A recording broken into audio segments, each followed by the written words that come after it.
Baik, Assalamualaikum warahmatullahi wabarakatuh. Perkenalkan, nama saya Farhan Mujibur Rahman. Saya berasal dari kelompok 6, yang mana saya akan menjelaskan heuristic evaluation. Next. Adapun teman-teman saya, yaitu Arifah Mutamainah, Farhan Mujibur Rahman, Rahmatunisa, Rian Hadi Samudra, Teguh Hafiz Izham. Kemudian, heuristic evaluation, yang mana metode untuk menilai kegunaan suatu produk digital dengan cara mengidentifikasi masalah desain pada antarmuka pengguna. Kemudian,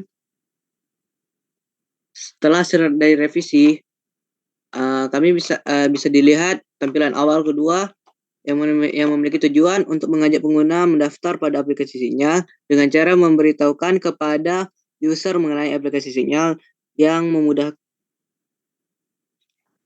memudahkan user dalam pengesahan SNK secara online. Kemudian adapun masalahnya tidak ada petunjuk untuk menggeser ke halaman selanjutnya dan melanggar prinsip visible execution and evaluation, yaitu solusinya buat petunjuk untuk menggeser ke samping. Pada tampilan 3, yang mana tujuannya adalah membuat user menggunakan aplikasi Sinyal dengan menginformasikan kepada user mengenai aplikasi Sinyal yang dapat diakses kapanpun dan dimanapun. Masalahnya adalah tidak ada petunjuk untuk menggeser ke halaman selanjutnya dan melanggar prinsip yang sama juga dan memiliki solusi yang sama. Kemudian pada tampilan 4, yang mana memiliki tujuan untuk meningkatkan kepercayaan user terhadap aplikasi Sinyal dengan menjelaskan kepada user terkait keamanan pada aplikasi ini. Yang mana aplikasinya sama dengan tampilan 2 dan 3. Dan juga memiliki prinsip melanggar prinsip visible execution and evaluation, yang juga memiliki solusi buat petunjuk untuk menggeser ke halaman selanjutnya. Baik, kemudian akan dijelaskan kepada teman saya.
Baik, saya akan melanjutkan presentasinya.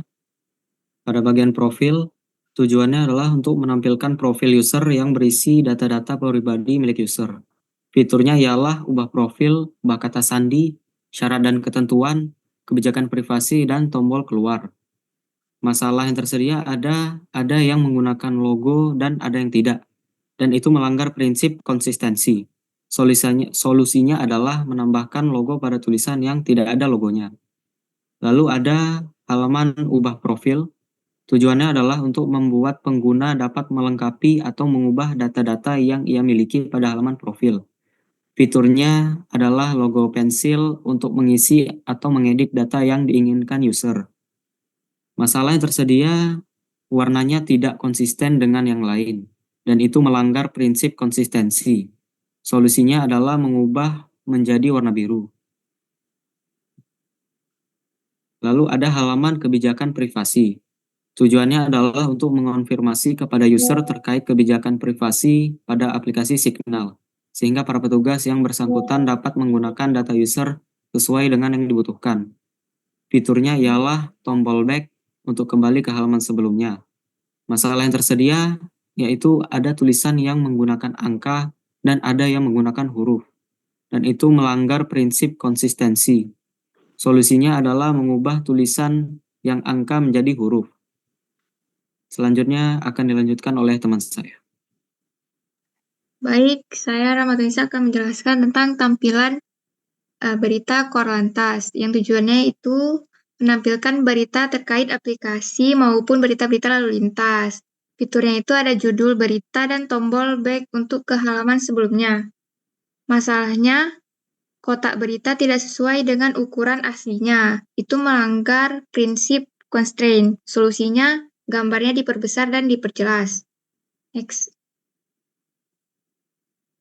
Sudah ada tampilan notifikasi.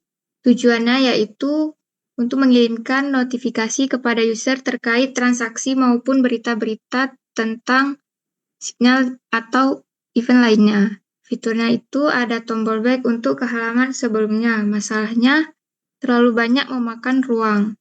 Itu melanggar prinsip simply text structure. Solusinya yaitu menampilkan judul dan gambar saja, isi berita muncul setelah judul berita diklik. Selanjutnya live chat. Tampilan ini tujuannya itu membantu user yang kebingungan mencari informasi atau ingin melakukan pengaduan terkait masalah yang dialaminya saat menggunakan aplikasi Signal. Fiturnya itu ada chat, lampiran, tombol X untuk keluar dari live chat. Masalahnya itu ada bubble chatnya pada user tidak ada. Itu melanggar prinsip standardisasi. Solusinya, menambahkan bubble chat pada user. Selanjutnya akan dijelaskan oleh teman saya.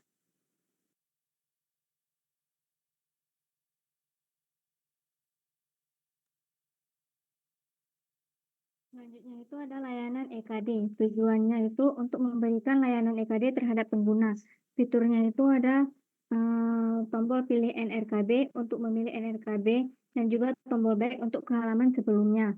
Masalahnya itu halaman ini kurang jelas, membingungkan pengguna, sehingga pengguna itu bingung harus melakukan apa selanjutnya. Kemudian masalah ini itu melanggar prinsip visible, execution, dan evaluation. Solusinya itu menambahkan tombol konfirmasi di bawah. Selanjutnya halaman pengecekan run more. Tujuannya itu mengecek status run more pengguna. Fiturnya itu pengisian data, persetujuan user, dan pengisian CAPTCHA. Selanjutnya ada tombol cek status run more, tombol reset, dan icon klik di sini untuk mendapatkan informasi terkait status run more, serta tombol back untuk ke halaman sebelumnya. Masalahnya itu kotak inputan nopol kendaraan biru pudar seakan-akan tidak berfungsi. Melanggar prinsip standardized. Solusinya diubah warna biru menjadi terang.